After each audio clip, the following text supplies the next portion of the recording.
Muchos creen que el manicomio nació de una voluntad de sanación, pero la historia nos cuenta una verdad bastante más oscura, porque realmente nació para ocultar lo que la razón no sabía dónde clasificar. Así que vamos a empezar imaginándonos pagar un penique por entrar a un zoológico donde los animales caminan a dos patas y gritan tu nombre. Estamos en Londres en 1750. Quizá no te lo vayas a creer, pero 96.000 personas al año hacían cola frente a las puertas de Bedlam para el entretenimiento más popular de la ciudad. Picar con palos a los locos a través de los barrotes para verlos reaccionar con furia. Fijaos, solamente la Catedral de San Pablo atraía a más turistas. Pero lo más aterrador de este lugar no era realmente el ruido de las risas o incluso los gritos, era el diseño del silencio, una ingeniería social y médica meticulosamente calculada para que el sonido no encontrara una superficie donde rebotar, una estructura de aislamiento destinada, pues sí, a la anulación total del sujeto. Bienvenidos a Antrópica. Hoy no vamos a buscar fantasmas en pasillos abandonados. Lo que vamos a buscar es algo bastante más real, la lógica humana que levantó estos lugares. Vamos a cruzar el umbral de los pabellones donde la medicina se fundió con el castigo, allí donde hombres fueron, creedme, remachados vivos con barras de hierro durante décadas y mujeres fueron confinadas en cajas de madera hasta que sus cuerpos olvidaron cómo caminar. Quédate conmigo porque lo que descubriremos en el pabellón de los olvidados cambiará tu forma de entender la libertad para siempre.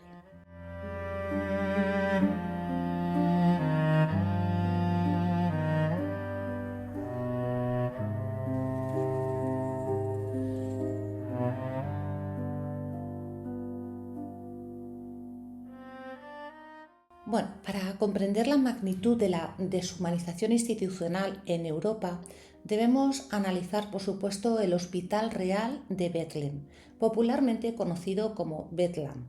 Esta institución representa la transición de esa caridad medieval al espectáculo público de la locura. Fue fundada en 1247 como el Priorato de Santa María de Bethlehem en Bishopsgate, en Londres, y comenzó como un pequeño centro de limosnas de apenas una hectárea con unas 12 celdas. Sin embargo, para el año 1403 ya funcionaba como el primer hospital especializado en enfermedades mentales de Inglaterra. En 1676 el hospital se trasladó a Moorfields. Su fachada era tan magnífica que rivalizaba con el mismísimo Palacio de Versalles, pero esa opulencia ocultaba una realidad interna de celdas fétidas y una estructura inestable construida sobre un terreno pantanoso. Pero ¿qué pasaba realmente cuando cruzabas esas puertas de lujo? Aquí es donde la medicina se convierte en circo. La entrada estaba flanqueada por las estatuas de Locura Melancólica y Locura Furiosa de Caius Gabriel Sieber. Estas figuras preparaban al visitante para el horror. Por el precio de un penique, como os he dicho antes, los ciudadanos recorrían las galerías observando a los internos locos como si fuesen animales exóticos. Ya os lo he dicho antes, 96.000 personas se calcula que al año pagaban por este ritual. El control del cuerpo alcanza su clímax con James Norris, un marinero estadounidense que fue admitido en 1800, clasificado como violento. El personal diseñó un mecanismo de restricción absolutamente sin precedentes hasta la fecha. Norris amaba, como buen marinero, la libertad de los océanos y terminó en una celda de apenas 6 metros cuadrados.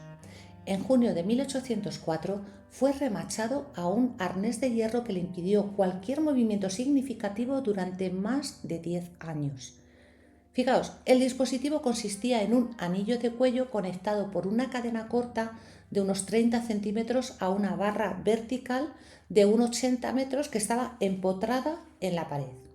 Pero además una banda de hierro de 5 centímetros de 5 centímetros de ancho rodeaba su torso y lo que hacía era, pues eso, aprisionar sus brazos contra sus costados.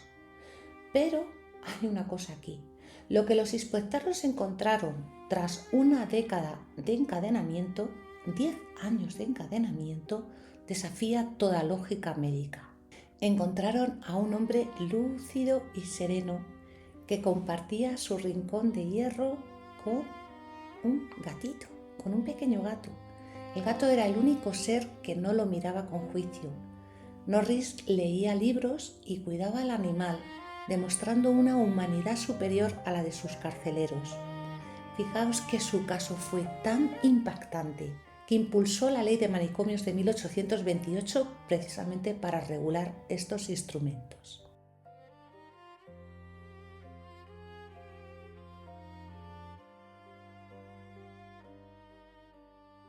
James Tilly Matthews personificó la intersección entre la paranoia y los avances tecnológicos del siglo XVIII. Fue confinado en 1797 y su caso representa la primera descripción clínica de lo que hoy entendemos como esquizofrenia paranoide. Él sostenía que unos conspiradores lo estaban atormentando mediante el heirloom, algo así como el telar de aire. Claro, ¿cómo podía un hombre loco diseñar una máquina tan técnica que asombró a los ingenieros de su época? James dibujaba diagramas con una precisión absoluta, detallando válvulas, depósitos químicos y un montón de aparatajes. Describía ataques como el lobster cracking, una presión de aire que sentía como si su pecho fuera aplastado por un caparazón de metal de varios milímetros. Otra cosa también era el nailing, la sensación de tener las rodillas clavadas por magnetismo. Matthews intentó negociar la paz entre Francia e Inglaterra, pero terminó atrapado en una obra maestra de ingeniería paranoide que anticipó el miedo a la vigilancia tecnológica. A medida que el siglo XIX avanzaba, la medicina buscó métodos humanitarios, dando lugar a la cuna de Útica.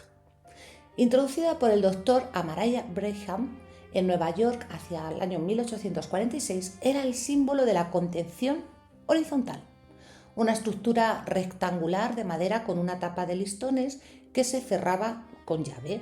Sus dimensiones eran más o menos las siguientes: aproximadamente 1,80 de largo, 91 centímetros de ancho y entre unos 38 y 76 centímetros de alto. Bueno, el espacio interno, operativamente al final no solía dejar más de 30 centímetros entre el cuerpo y la tapa, impidiendo que el individuo se pudiera sentar. Y aquí entramos a analizar el caso de Sarah Halverson, porque la medicina aquí se convierte en tragedia. Sarah fue sometida sistemáticamente a esta restricción. Y lo más impactante no es el diseño de la caja, sino lo que le ocurrió al cuerpo de Sarah tras años de tratamiento. En 1876 los registros revelaron que el cuerpo de Sarah se había adaptado a la caja. Sus articulaciones se atrofiaron tanto que sus rodillas quedaron permanentemente fijadas contra su barbilla en posición fetal forzada. Sarah ya no caminaba. Se arrastraba por el suelo usando sus manos y nalgas. La institución informó que estaba mucho más tranquila. ¿Cómo no? Habían anulado su anatomía para obtener orden. Es contradictorio que Amaraya Brigham defendiera esta cuna como parte de un tratamiento moral. Fijaos, este fundó el American Journal of Insanity y permitió la revista The Opal, que estaba escrita por internos. Sin embargo, The Opal era una herramienta de relaciones públicas, porque mientras la revista describía paseos maravillosos por los jardines, en los pabellones, realmente se estaban utilizando camisas de fuerza y la cuna a todos aquellos que no se ajustasen al comportamiento caballeroso, vamos a decirlo así. Me encanta el pintor Goya y aquí pues quería yo hacer una referencia a una de sus muy famosas pinturas. Porque mientras que los médicos justificaban los métodos de este señor, pues Francisco de Goya nos ofrece una autopsia visual en su obra Casa de Locos, fechada entre 1812 y 1819, cuando capturó el asilo de Zaragoza como un lugar donde la arquitectura misma oprime. Hay cuerpos entrelazados en la penumbra bajo una ventana alta con gruesos barrotes. Goya sugería que bajo el progreso racional persisten la oscuridad y el abandono. El horror de Bedlam no residía solo en las cadenas, sino en los ojos de quienes pagaban por mirar. Si crees que estas historias deben de ser rescatadas del silencio para que no se repitan, suscríbete ahora a Antrópica, porque tu apoyo me permite seguir investigando los mecanismos de control que aún persisten en nuestra sociedad bajo nuevas etiquetas. Así que, porfa, dale a me gusta y cuéntame en los comentarios si crees que hoy hemos sustituido estas cunas de madera como la de Utica por nuevas formas de aislamiento quizá invisible. La verdadera lección de la historia de los psiquiátricos no reside exactamente en el progreso de la técnica médica, sino en la observación de nuestro pánico absoluto a lo impredecible. El muro no solamente protege a la sociedad del paciente, la protege de la verdad que la locura representa, la fragilidad de nuestra propia construcción de la realidad. Brigham defendía la cuna como un tratamiento moral. Mientras los internos publicaban la revista The Opal, que era un registro azucarado editado por los médicos para ocultar los abusos que allí se estaban dando, Goya ya lo advirtió en Casa de Locos.